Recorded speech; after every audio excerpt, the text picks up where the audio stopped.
Let's make some fish in the air fryer.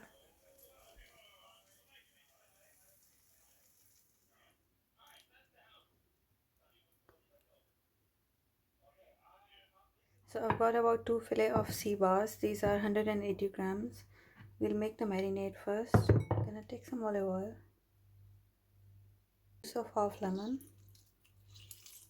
remove the seeds, salt, coriander powder, turmeric powder, red pepper flakes, black pepper, fresh garlic, chopped coriander, everything. That's the marinade. Take the fish fillet, pour the marinade over, coat the fish. I'm gonna marinate it at least for an hour.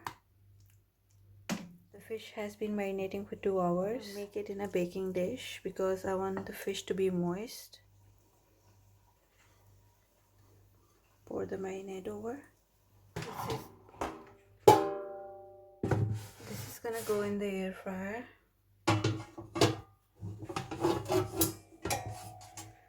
I'm gonna air fry this at 200 degrees Celsius for about 7 minutes. I left the fish in the air fryer for about 10 minutes because I wanted it to be like proper nice and crispy, and it is done.